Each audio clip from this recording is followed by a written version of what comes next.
السلام علیکم ورحمۃ اللہ وبرکاتہ۔ علوم حدیث سیکھنے کے لیے جو حضرات تشریف لائے ہیں ان سب کو بہت بہت مرحبا۔ آئیے، جیسا کہ آپ حضرات جانتے ہیں، آج اصول جرح و تعدیل کے تعلق سے سب سے پہلا درس ہے، تو آج کچھ کتاب کے متعلق جان لیتے ہیں، اس فن کے متعلق، مصنف کے متعلق اور کچھ فہرست کے متعلق۔ دیکھیے، اصول جرح و تعدیل علوم حدیث کا ایک نہایت ہی اہم باب ہے۔ اس میں جو جرح ہوتے ہیں راوی حضرات پر، روایت حدیث میں جو راوی ہوتے ہیں ان پر جو جرح ہوئی ہوتی ہے ائمہ محدثین کی، اور تعدیل ہوتی ہے ائمہ محدثین کی، جس کی بنیاد پر حدیث کی سند کا جو درجہ ہے اس کو فکس کیا جاتا ہے، اور پھر کہا جاتا ہے کہ یہ حدیث صحیح کے درجے تک پہنچی ہے، یہ سند حسن کے درجے تک، یا حسن لذاتی، حسن لغیرہ تک، یا ضعیف یا موضوع۔ یعنی اصول جرح و تعدیل ایک نہایت اہم علم ہے۔ اس کے معلوم ہونے کے بعد ہی سند حدیث پر کوئی حکم لگتا ہے، تو اس کے اپنے قواعد ہیں، مستقل قواعد ہیں جنہیں جاننا نہایت ہی ضروری ہے۔ تو یہ اصول جرح و تعدیل ہو گئے۔ اصول حدیث امید ہے آپ حضرات نے پڑھی ہوگی، اور نہیں پڑھی ہوگی تو انشاءاللہ اس کا بھی درس بہت جلد شروع ہوگا۔ تو یہ اصول جرح و تعدیل اور اصول حدیث الگ الگ ہیں۔ یہ اصول جرح و تعدیل ہی کے ذریعے سے حکم لگتا ہے حسن، صحیح، ضعیف وغیرہ کا۔ راویوں پر جو کلام ہوتے ہیں اور اس پر جو اقوال بیان ہوتے ہیں اس کے تعلق سے یہ سارے قواعد ہوتے ہیں۔ ان کا جاننا نہایت ہی ضروری ہوتا ہے، جس کی بیس پر حدیثوں کے سندوں کا درجہ فکس ہوتا ہے۔ ٹھیک ہے، تو اب یہ کتاب جو میرے سامنے موجود ہے، زاد النبیل فی اصول الجرح والتعدیل، اس کے مصنف حضرت العلامہ ابو حمزہ محمد سلمان رضا خان الحنفی القادری الجامعی الازہری دامت برکاتہ القدسیہ ہیں، جو اس وقت الجامعۃ الاسلامیہ رونائی فیض آباد کے ناظم تعلیمات ہیں، اور ہمارے الحمدللہ ثم الحمدللہ حضرت سے پڑھنے کا شرف ہمیں حاصل ہے، اور حضرت کی مہارت علوم حدیث میں جو ہے وہ ہمیں دیکھنے کا موقع ملا، اور ان سے کافی کچھ، تقریباً علوم حدیث میں 6 علم ہمیں حضرت نے سکھائے، اور باقاعدہ اس پر پریکٹس بھی حضرت نے کروایا۔ آج بھی الحمدللہ ان سے ہم جو ہے باقاعدہ فائدہ حاصل کرتے ہیں، اور وقتاً فوقتاً ان کی طرف مراجعت ہماری ہوتی ہے۔ ابھی آج بھی حضرت سے ایک مسئلے پر گفتگو ہوئی۔ انشاءاللہ میں آپ لوگوں کو اس کتاب کو پڑھاتے پڑھاتے جہاں بھی حضرت کے کچھ اقوال یا کچھ فرامین ہوں گے، اور جو میں نے وہاں جہاں اعتراض یا کچھ بات کہی ہوگی، حضرت کا جواب دیا ہوگا، وہ بھی میں آپ حضرت کے سامنے پیش کروں گا۔ تو دیکھتے ہیں، اب کتاب کھولتے ہیں۔ کتاب میں دیکھیں آپ،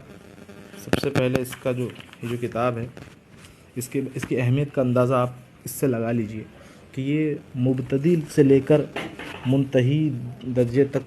کی شخصیت کو، انسان کو جو ہے مبتدی کے لیے بہترین زاد راہ ہے، اور منتہی حضرات کے لیے کافی فائدہ مند ہے یہ قواعد۔ اصل میں ہوا یہ تھا کہ علامہ محمد سلمان ازہری صاحب قبلہ جب مصر ازہر گئے اور وہاں جا کر علوم حدیث میں انہوں نے قدم رکھا، تو جتنے سال انہوں نے پڑھائی کی، اپنے ساتھ ایک ڈائری اور ایک نوٹ بک رکھتے تھے حضرت، جس میں حضرت نے فرمایا کہ میں اس کاپی میں قواعد کلیہ جو بھی مل جاتے تھے مجھے، تو میں اسے نوٹ کر لیا کرتا تھا اپنی کاپی میں۔ تو 3 سال 4 سال جو بھی حضرت نے وہاں گزارے، اس کے بعد جب ہندوستان میں تشریف لائے تو حضرت نے اس کتاب سے جو قواعد انہوں نے جمع کیے تھے 4 سال میں، اس کو ترتیب دے کر یہ کتاب بنائی گئی۔ یہ کتاب حضرت نے ترتیب دے دی پھر، اور اس کو چیک کرنے والے اور دیکھنے والے حضرت العلامہ مفتی شبیر حسن رحمۃ اللہ تعالی علیہ ہیں، جو جنہیں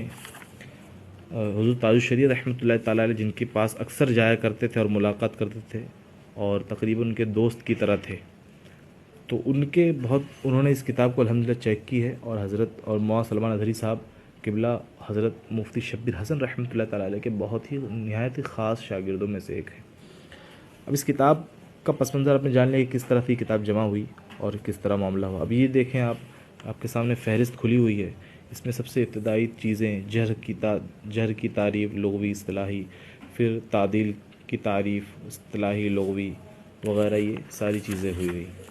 تو میں آج صرف آپ حضرات کے سامنے فہرست کی معلومات رکھ دوں اور پھر انشاءاللہ اگلے درس میں ہم باقاعدہ کتاب پڑھنا شروع کر دیں گے۔ تو دیکھتے ہیں پہلی فصل جو ہے، اس کو میں بس اتنا آپ کو سمجھا دوں کیونکہ یہ بہتوں کے لیے نیا فن ہے، تو بہت ساری چیزیں مقدمے کے طور پر بیان کرنی ہوتی ہے، تو میں مقدمہ بیان کر دے رہا ہوں آپ کے سامنے۔ دیکھیے یہ فصل اول ہے، فصل اول میں تقریباً یہ 6 بحثیں ہیں۔ تو پہلی بحث جو ہے وہ جر اور تعدیل کی لغوی اور اصطلاحی تعریف کے بیان میں ہے کہ جر کا لغوی معنی، اس کا اصطلاحی معنی محدثین کے نزدیک، تعدیل کا لغوی معنی اور اس کا اصطلاحی معنی محدثین کے نزدیک۔ اور پھر دوسری گفتگو جو ہے کہ ما تثبت بہ العدالت، کہ راوی کی جو عدالت ہے یعنی اس کا تقویٰ ہے وہ کیسے ثابت ہوگا، کس چیز سے ثابت ہوتا ہے، کیسے معلوم پڑے گا کہ یہ عادل ہے یہ راوی، اس کے تعلق سے جمہور کا جو قاعدہ ہے وہ اس کے اندر بیان ہے۔ اور پھر یہ جو تیسری بحث ہے اس کے اندر امام ابو بکر بزار اور امام ابن قطان، ان دونوں کا موقف کچھ مختلف ہے جمہور سے ہٹ کر، لیکن چونکہ یہ بڑے امام ہیں اور ان کی کتابیں بھی ہیں تو ان کے موقف کے مطابق انہوں نے اپنی کتاب میں درج کیا ہے اور حکم لگاتے ہیں۔ تو ان کا موقف جب تک ہمیں نہیں معلوم رہے گا تو جب ہم ان کی کتاب پڑھیں گے تو ہم ان کی اصطلاح کے مطابق اور ان کے نظریے کے مطابق کتاب نہیں پڑھیں گے تو ہم بہت ساری خطائیں کر جائیں گے۔ اسی طرح چوتھی بحث جو ہے امام ابن عبد البر رحمہ اللہ کی ہے کے متعلق ہے کہ ان کا مذہب کیا ہے عدالت راوی کو ثابت کرنے کے سلسلے میں۔